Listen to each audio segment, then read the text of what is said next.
L'évangile de Jean est simplement rempli de situations impossibles. Il y a les noces de Cana où le vin a manqué. Au point de vue humain, c'est une situation impossible. Ensuite, il y a Nicodème, et que l'entendons-nous dire? Comment un homme peut-il naître quand il est vieux? Jean 3, 4. Une situation impossible. Pensons à la femme de Samarie. Elle avait tout essayé pour trouver la satisfaction. Une situation impossible. Et nous pouvons continuer ainsi jusqu'à la fin. Dans toutes ces situations, Jésus intervient et change l'impossible en réalité. C'est ce qui est dit à la fin du récit des noces de Cana. C'est ainsi que Jésus fit à Cana en Galilée le premier de ses miracles et qu'il manifesta sa gloire. Jean 2, 11. Ce fut le principe qui gouverna toute chose. Ce n'est pas toujours exprimé par ces mêmes termes, mais si nous retournions avec cette femme de Samarie dans sa ville et que nous l'entendions crier à tout le peuple, « Venez voir un homme qui m'a dit tout ce que j'ai fait. Ne serait-ce pas le Christ ?» Jean 4, 29.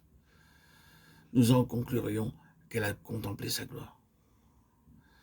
Nous pouvons ainsi aller jusqu'à Lazare. Jésus dit, cette maladie n'est pas à la mort, mais elle est pour la gloire de Dieu, afin que le Fils de Dieu soit glorifié par elle. Jean 11, 4. Et dans la difficulté que rencontrent les sœurs, alors qu'elles ne peuvent pas accepter le fait que leur problème allait être aussitôt résolu, elles dirent, je sais qu'il ressuscitera à la résurrection au dernier jour. Jean 11, 40. Jésus répondit, ne t'ai-je pas dit que si tu crois, tu verras la gloire de Dieu. Jean 11, 40. Nous le voyons. La gloire de Dieu en Jésus-Christ est liée au fait que Dieu peut accomplir ce que nul autre ne saurait faire. C'était la personne et la puissance naturelle du Fils de Dieu. C'est la gloire de Dieu. Et c'est pourquoi nous rencontrons parfois une telle difficulté à arriver à la victoire. Peut-être avons-nous été souvent troublés à cause de la difficulté qu'ont les âmes à venir au Seigneur. Il semble presque que le Seigneur ne veuille pas les sauver. Elles traversent des moments difficiles, quelquefois durant des jours, des semaines ou des années. Et elles discutent sans cesse, apportant leurs problèmes. Mais rien ne semble se faire. Ensuite, enfin, quelque chose arrive. Et elles sont dans la victoire. Pourquoi cela?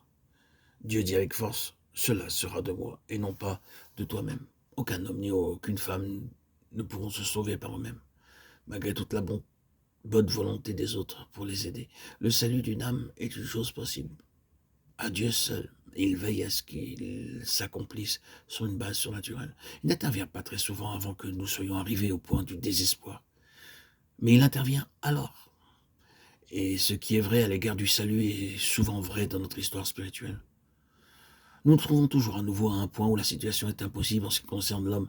Nous nous voyons incapables de résoudre le problème par nous-mêmes ou de changer la situation. Oh, si nous étions des gens du monde, nous pourrions le faire. Mais d'une manière ou de l'autre, parce que nous sommes des enfants de Dieu, cela nous est impossible. Tous nos efforts sont vains. Il n'y a, au point de vue naturel, aucune raison pour ne pas réussir. Mais le fait est que cela nous est simplement impossible. Nous essayons tout et sommes très perplexes. Nous arrivons de plus en plus au désespoir et finalement au point où nous disons « Oui, seul le Seigneur peut le faire ». Et c'est exactement ce que le Seigneur cherchait. Lorsque le Dieu de gloire apparaît, il apparaît comme le Dieu de gloire. Voyons-nous le point? Oui, nous avons dit que le mot « gloire » dans l'évangile de Jean est lié à la puissance naturelle de Jésus-Christ. Et nous ne pouvons apprendre qui est Jésus qu'en rencontrant des situations dans lesquelles lui seul peut nous aider. Plus nous apprenons à connaître le Seigneur Jésus, plus la vie sera impossible et plus les situations deviendront impossibles sur cette terre. C'est le commencement de la gloire de Dieu.